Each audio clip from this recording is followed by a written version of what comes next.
الحمد لله نحمده ونستعينه ونستغفره ونؤمن به ونتوكل عليه ونعوذ بالله من شرور أنفسنا ومن سيئات أعمالنا من يهده الله فلا مضل له ومن يضلله فلا هادي له ونشهد أن لا إله إلا الله وحده لا شريك له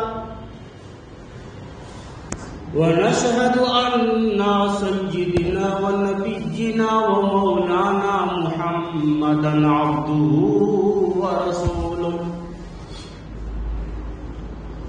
وقال الله تعالى في القرآن المجيد والفرقان الحميد فأعوذ بالله من الشيطان الرجيم بسم الله الرحمن الرحيم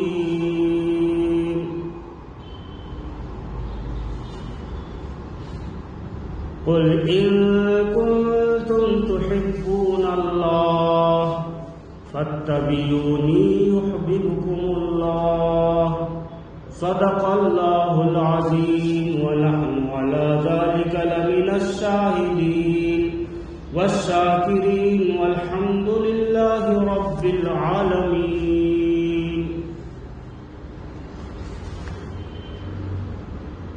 اللہ رب العالمین کا، پروردگار عالم کا بہت بڑا فضل کرم احسان ہوا کہ اس نے ہم سب کو اللہ کے لیے، دین کے لیے، دین کی محبت میں، اللہ اس کے رسول کی محبت میں جمعہ کے لیے مسجد میں جمع ہونے کا موقع نصیب فرمایا. اللہ تعالیٰ سے دعا کیجیے کہ اللہ تعالیٰ اسی طرح سے میدان محشر میں ہم سب کو اللہ کے لیے ایک جا جمع فرمائے اور اللہ تعالیٰ ہم سب کی مغفرت فرما دے.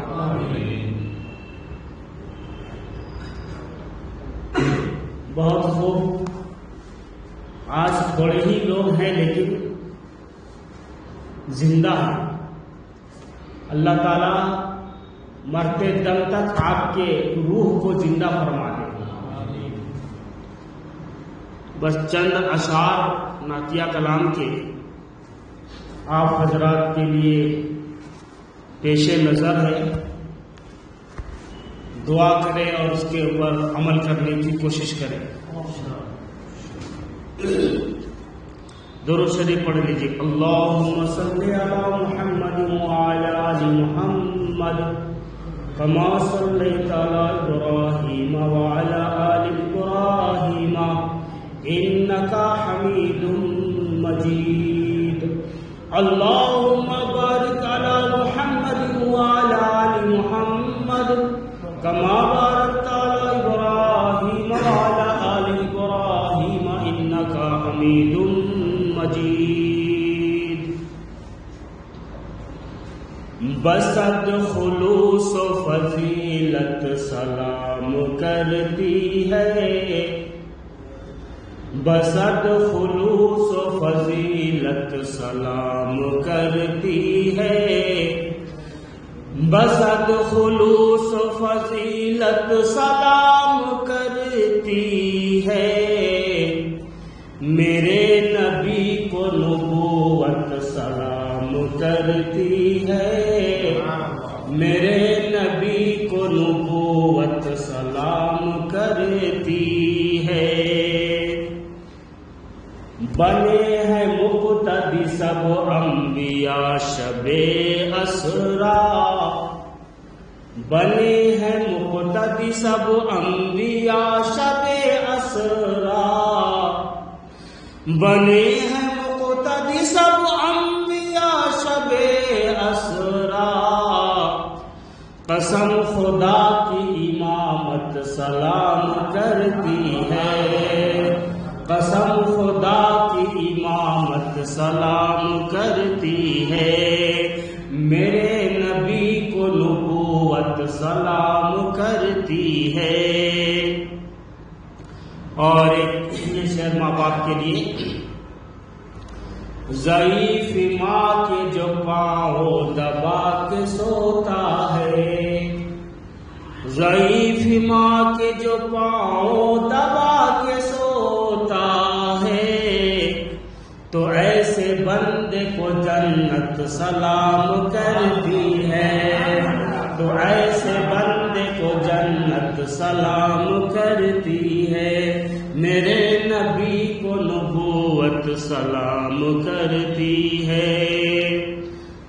سلام بھیجوں میں کس منہ سے اے مصباح، سلام بھیجوں میں کس منہ سے اے مصباح، میرے حضور کو قدرت سلام کرتی ہے، میرے حضور کو قدرت سلام کرتی ہے، بصد خلوص فضیلت سلام کرتی ہے، میرے نبی کو نبوت سلام کرتی ہے،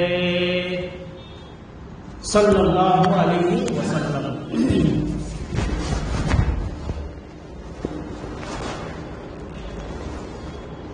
اللہ تبارک و تعالی کا کتنا بڑا انعام اور احسان کہ ہم اس انعام کو نہ گن سکتے، نہ اس احسان کو ہم بدلا چکا سکتے جو اللہ نے ہم گناہگاروں پر انعام کیا ہے، احسان کیا ہے، اس کو ہم کسی بھی طریقے سے ادا نہیں کر سکتے۔ بس اللہ سے ہم جڑے رہیں، اللہ کا گن گاتے رہیں، اس کے راہ پر چلتے رہیں، اللہ کو نہ جانے کون سی ادا ہماری پسند آ جائے اور پھر اللہ تعالی ہماری آپ کی بخشش فرما دے۔ تو یہ ہمارا کوشش ہونی چاہیے۔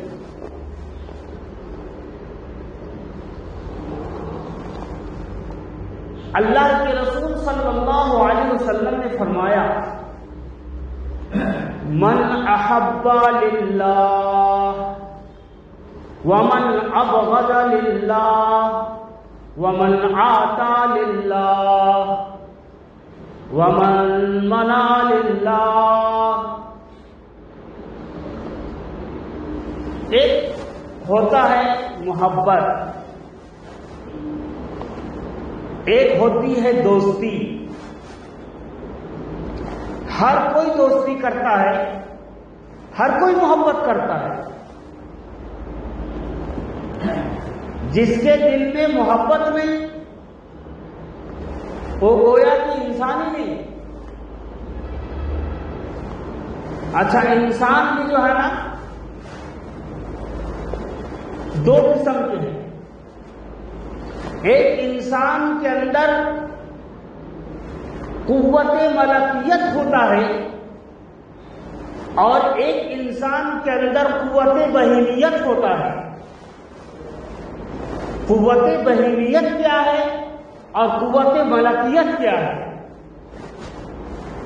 قوت بہیمیت جس انسان کے اندر جانوروں والے اعمال زیادہ ہوتا ہے، جانوروں والا فعل زیادہ ہوتا ہے، جانوروں والی سوچ زیادہ ہوتی ہے، اس کو کہا جاتا ہے اس انسان کے اندر قوت بہیمیت ہے۔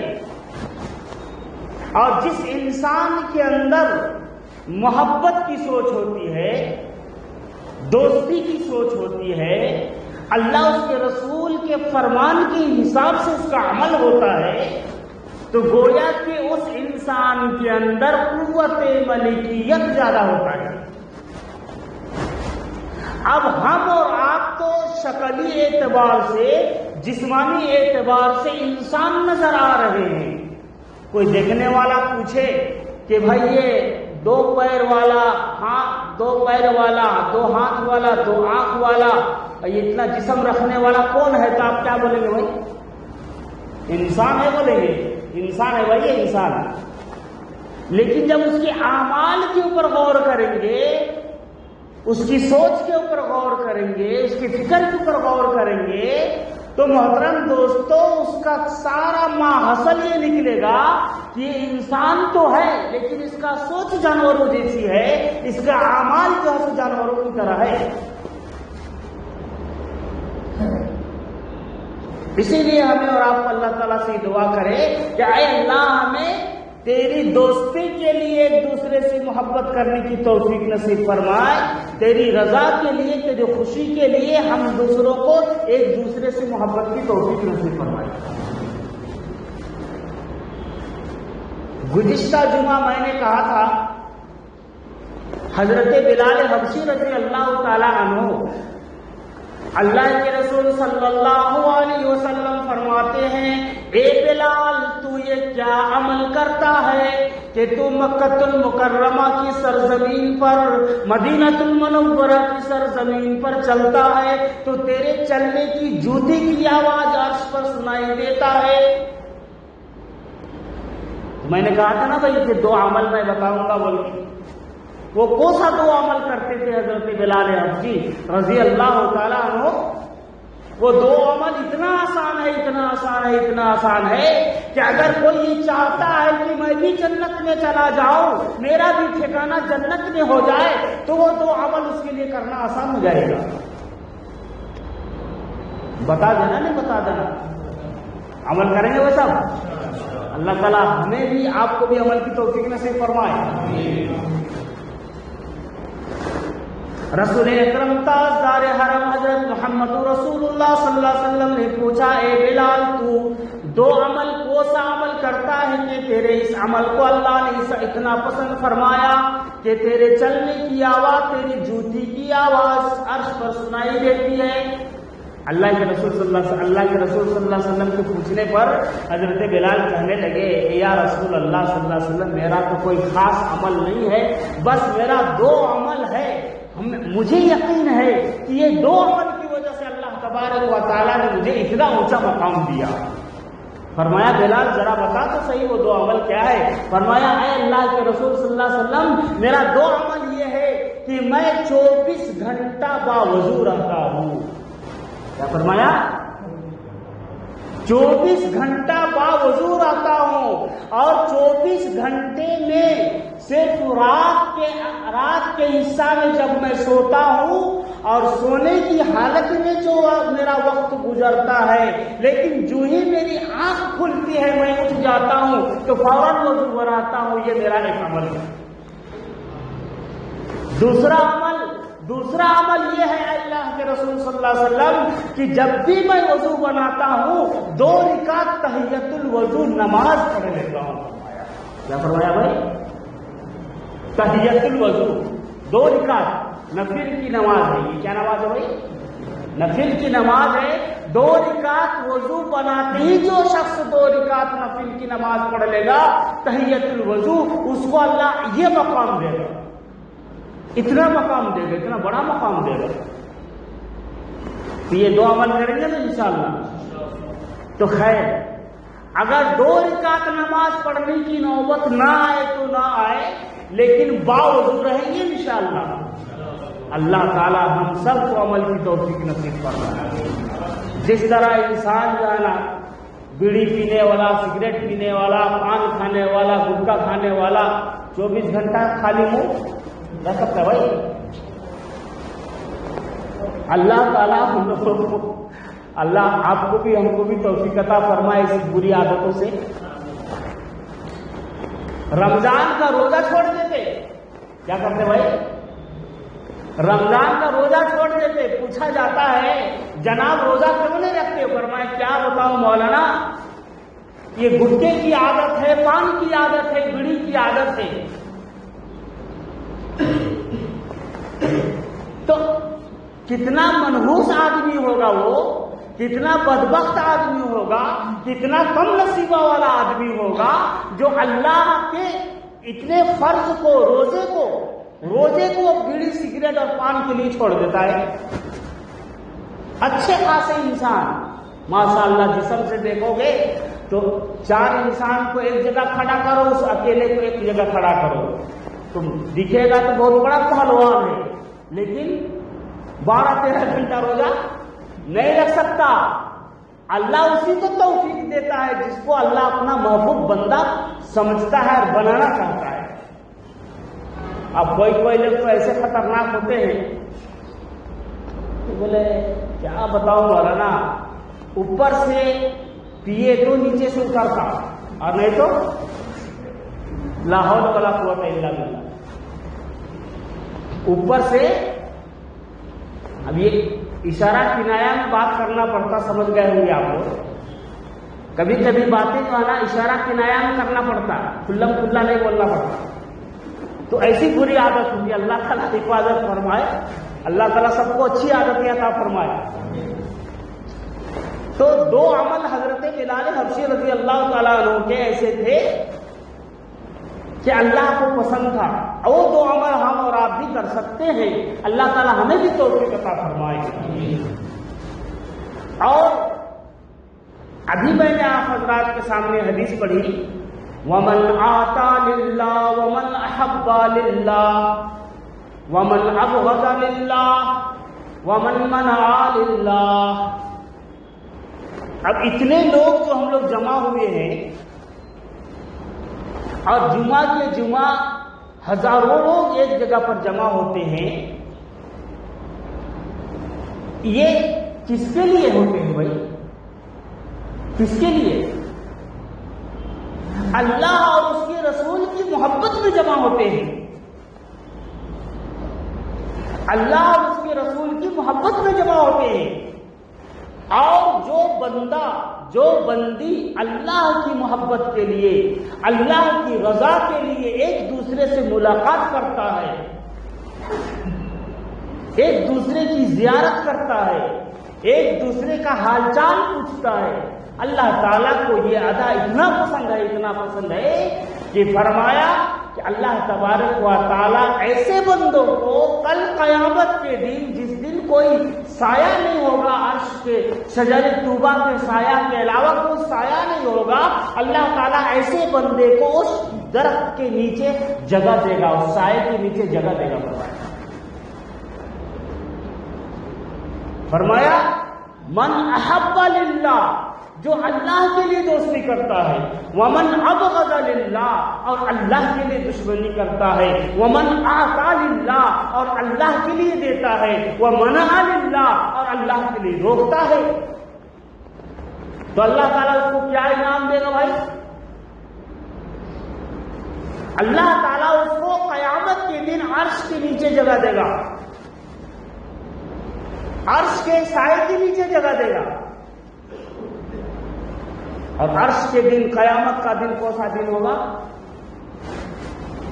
بہت خطرناک دن، ایسا خطرناک دن ہوگا کہ اس دن انسان باپ کو بھی دیکھے گا، بیٹا کو بھی دیکھے گا، بیوی کو بھی دیکھے گا، بیوی کو بھی پہچانے گا، بیٹا کو بھی پہچانے گا، باپ کو بھی پہچانے گا، دوست کو بھی پہچانے گا، سب کو پہچانے گا، لیکن کوئی کسی کا کام نہیں آئے گا، کوئی کسی کا کام آنے والا نہیں ہے۔ باپ الگ فکر میں ہوگا، بیٹا الگ فکر میں ہوگا، بیوی الگ فکر اور سوچ میں ڈوبی ہوئی ہوگی، بیٹی الگ سوچ اور الگ فکر میں ڈوبی ہوئی ہوگی، سب کو اپنی اپنی پڑی ہوگی۔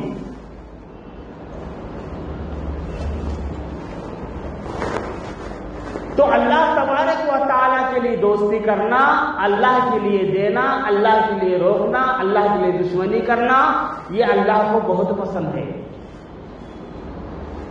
اب اللہ کے لیے دینا، اللہ کے لیے روکنا، اللہ کے لیے منع کرنا، یہ کیا چیز ہے بھائی؟ ہے کیا چیز ہے؟ من احب للہ، جو اللہ کے لیے دوستی کرتا ہے، ومن اعطى للہ، اور اللہ کے لیے دیتا ہے، ومن ابغض للہ، اور اللہ کے لیے دشمنی کرتا ہے، ومنع للہ، اور اللہ کے لیے منع کرتا ہے. یہ کیا چیز ہے؟ فرمایا تمہاری زندگی میں کبھی بیٹا کا بھی سوال آ سکتا ہے، تمہارا بیٹا بھی گناہ کر سکتا ہے، بیٹی بھی گناہ کر سکتی ہے، اور باپ بھی گناہ کر سکتا ہے، اور تمہارے رشتہ دار بھی گناہ کر سکتا ہے، یا گناہ ہو سکتے ہیں. اب اس گناہ کا جو سزا اللہ نے متعین کیا ہے، اللہ نے مقرر کیا ہے، اس گناہ پر تم راضی ہو جانا اللہ کے لیے. من احب للہ. بیٹا سے زنا ہو گیا، بیٹا نے چوری کر لی، اس کا سزا کیا ہے بھائی؟ زنا کر لیا تو اس کا سزا کیا ہے؟ اگر شادی شدہ ہے تو سنسار کر دینے کا حکم ہے، اتنا زمین میں گاڑ دینا ہے اور اس کو پتھر مار مار کر کے ہلاک کر دینا ہے. اور غیر شادی شدہ ہے تو 80 کوڑے لگانا ہے. کتنے بھائی؟ کتنے کوڑے؟ ہاں سمجھ جاؤ. ایک کوڑا جسم پہ لگوا کے دیکھو، کبھی پتہ چل جائے گا. کوڑا دیکھو نا، درہ، ایک درہ ایسا زبردست پڑتا ہے. جب بڑے ہم لوگ مدرسہ میں مار کھائے تو ہم لوگوں کو پتہ چلتا ہے. چھڑیوں سے ایسا مار، اللہ اکبر. ابھی بھی بچے، بعض بچے جو ہے نا، جب استاد دوسرے کو مارتے رہتے تو دوسرا بچہ پیشاب کرنے کا ڈر کے مارا. معلوم آپ لوگ تو اسکول میں پڑھے ہیں، مدرسے کا تو ہوا نہیں لگا آپ کو. چیئر میں جا کے بیٹھے ہیں، اچھا گھر سے چکن پراٹھے کھا کر کے اسکول گئے ہیں، اور جو ہے سو مزے میں ٹیبل پہ بیٹھ کر کے پڑھ کے آ گئے، میٹھے میٹھے باتیں سن کر کے. ہم لوگ تو سوکھی روٹی کھائے ہیں بھائی، اور دال، وہ بھی پانی والی دال. ہمارے مولانا بولتے تھے مدرسے کی دال سے وضو کرنا جائز ہے. کیا ہے؟ مدرسے کے دال سے وضو کرنا جائز. تو ایسے ہم لوگ تکلیف اٹھا کر کے مدرسے میں تعلیم حاصل کیے. تو ایک درہ جب لگے گا جسم میں نا، ایک چھڑی، تو اماں اور بابا اور دادا اور دادی سب یاد آ جائیں گے. اللہ تعالیٰ حفاظت فرمائے تو فرمایا جس نے زنا کیا اس کو 80 کوڑے لگاؤ، اور جس نے چوری کیا اس کے دونوں ہاتھ کاٹ دو. اب آپ کا بیٹا چوری کیا، پکڑے گیا. خیر یہ اسلامی ملک نہیں ہے، یہ غیر اسلامی ملک ہے، لیکن آپ کا ضمیر کیا بولتا ہے، آپ کا دل کیا بولتا ہے کہ میرا بیٹا چوری کیا تو اس کا سزا قرآن کے اندر ہاتھ کاٹ دینے کا حکم ہے. اگر آپ کا ضمیر یہ بولتا ہے کہ اللہ کا قانون صحیح ہے لہذا میرا بیٹا کا ہاتھ کاٹنا چاہیے، تو آپ کا دوستی من احب للہ، آپ اللہ سے دوستی کرتے ہیں. جو شخص اللہ سے دوستی کرتا ہے وہ کیا کرے گا؟ اللہ کے قانون کو مانے گا.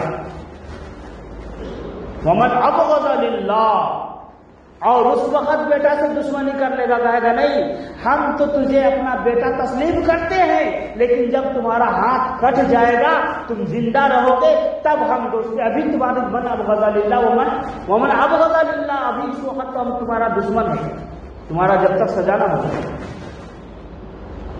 تو قرآن نے اس طرح سے محترم دوستو سزا مقرر کیا ہے اور ساری چیزوں کو کھول کھول کر کے بتایا ہے. لیکن ہم ہیں اور آپ ہیں کہ اپنی جگہ سے نہ ہی ہلتے ہیں نہ ڈولتے ہیں. بیل بجانے والا بیل بجا رہا ہے، رنگ برنگے بیل بجا رہا ہے. کبھی کس دھن کا بجا رہا ہے، کبھی کس دھن کا بجا رہا ہے، کبھی کس دھن کا بجا رہا ہے، لیکن بھینس اپنی جگہ پر بیٹھے اپنا منہ چلا رہی سو چلا رہی. عمل کا نام و نشان نہیں ہے. اللہ تبارک تعالی ہم سب کو عمل والا بنا دے. ایسے ایسے صحابہ کرام نے اس دین کے لیے قربانی دی ہے، اپنا جان کو اپنا مال کو پیش کیا ہے. محترم دوستو کہ جب ہم اس کا تاریخ پڑھیں گے، اس کا تواریخ کو الٹیں گے، ورق گردانیں گے، تو پتہ چلے گا کہ واقعی ہماری سوچ سے، ہمارے خیال سے بہت بالا تر ہے ان کی قربانی. جنگ وحد کا موقع ہے، جنگ وحد کا موقع ہے. رسول اکرم تاجدار حرم حضرت محمد رسول اللہ صلی اللہ علیہ وسلم حضرت ابو طلحہ کے ساتھ میں ہیں. حضرت ابو طلحہ رضی اللہ تعالیٰ عنہ حضور صلی اللہ علیہ وسلم کے سامنے بیٹھے ہوئے، دو گھٹنے پر کھڑے ہو کر کے دو گھٹنے پر کھڑے ہیں اور دشمنوں پر تیر چلا رہے ہیں. اور تیر دینے والا کون؟ ہمارے اور آپ کے آقا انعامدار حضرت محمد رسول اللہ صلی اللہ علیہ وسلم. رسول اللہ صلی اللہ علیہ وسلم تیر تھماتے جاتے ہیں، ابو طلحہ تیر چلائے جا رہے ہیں. جب چند تیر چل چکا، چند بار آپ تیر چلا چکے تو حضرت محمد رسول اللہ صلی اللہ علیہ وسلم کو کے دل کے اندر شوق پیدا ہوا، جذبہ پیدا ہوا کہ دیکھوں تو ذرا ابو طلحہ یوں ہی تیر چلا رہا ہے یا تیر کسی پر لگ بھی رہا ہے، نشانے پر لگ بھی رہی ہے، نہیں لگ رہی ہے، یوں ہی چلا رہا ہے. تو رسول اللہ صلی اللہ علیہ وسلم حضرت ابو طلحہ کے پیچھے بیٹھے ہوئے تھے، دونوں کاندھوں پر ہاتھ رکھ کر کے منڈی اٹھا کر کے دیکھا. حضرت ابو طلحہ رضی اللہ تعالیٰ عنہ کہنے لگے، اے اللہ کے رسول آپ بیٹھ جائیے، آپ بیٹھ جائیے، آپ بیٹھ جائیے، آپ جھانکیے مت، دشمنوں کا تیر ہم پر آ رہا ہے، ہم ان کے اوپر وار کر رہے ہیں، کہیں ایسا نہ ہو کہ آپ کو کوئی زخمی کر دے. اے اللہ کے رسول آپ بیٹھ جائیے، آپ بیٹھ جائیے. اور ایک بات کہا انہوں نے، کیا خیال تھا ان کا، کیا سوچ تھا، کیا پاس تھا رسول اللہ صلی اللہ علیہ وسلم کے مرتبے کا اور مقام کا. وہ کہنے لگے، اللہ کے رسول ہم آپ کے آگے ہم کبھی کھڑا نہیں ہو سکتے، آپ کے آگے کبھی ہم بیٹھ نہیں سکتے، لیکن یہ موقع ایسا ہے کہ ابھی آپ کے آگے ہم کو آنا پڑا اور آپ کو پیچھے کرنا پڑا، ورنہ آپ جہاں پر آ جائیں 1.25 لاکھ انبیاء پیچھے ہو جائیں اور آپ آگے ہو جائیں. میری کیا ضرورت ہے، میری کیا مجال ہے کہ میں آپ سے آگے رہوں، لیکن اے اللہ کے رسول میرا چہرہ آپ کے چہرے کے سامنے ہے، میرا جسم آپ کے جسم کے سامنے ہے. کیوں؟ وہ اس لیے کہ نفسی لنفسک الفداء وجہی وجہک الوقاء. اے اللہ کے رسول میرا جسم آپ کے جسم پر قربان ہو جائے، میرا چہرہ آپ کے چہرہ پر قربان ہو جائے، یہ میری تمنا ہے، یہ میری آرزو ہے. چہرہ بولے تو معلوم ہے، انسان 10 بار آئینہ دیکھتا ہے. کہیں فنکشن میں جانا ہو نا، آج شام میں بھی ایک شادی میں جانا ہے، کون کتنا تیار ہوتا ہے دیکھنا ہے. اللہ تعالیٰ سب کو صحیح طریقے پر عمل کی توفیق نصیب فرمائے. جس نے آئینہ اٹھایا ہے سنورنے کے لیے، جس نے آئینہ اٹھایا ہے سنورنے کے لیے، کہہ دو زندگی ملی ہے مرنے کے لیے، کہہ دو زندگی ملی ہے. تو حضرت ابو طلحہ رضی اللہ تعالیٰ عنہ نے کہا، اللہ کے رسول میرا چہرہ بھی آپ کے چہرے کے لیے قربان ہے، میرا جسم بھی آپ کے جسم کے لیے قربان ہے. اے اللہ کے رسول میں تو صرف آپ کی رضا چاہتا ہوں، اللہ کی رضا چاہتا ہوں، ایسا 100 جان، ایسا 100 چہرہ آپ کے نام پر قربان ہے.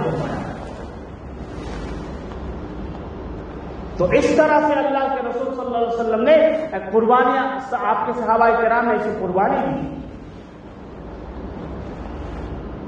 اور صحابہ مرد تو مرد میرے بھائی، عورتوں کا بھی، اور صحابیات میں بھی ایسے صحابیات گزری ہیں تو انہوں نے اپنا ایسا مثال پیش کیا کہ قیامت تک وہ مثال کوئی دنیا والا پیش نہیں کر سکتا. حضرت ام عمارہ رضی اللہ عنہ کون ہے؟ عورت ہے، ماں ہے، بیٹی ہے. وہ جنگ احد میں رسول اللہ صلی اللہ علیہ وسلم کے ساتھ شریک ہو گئی.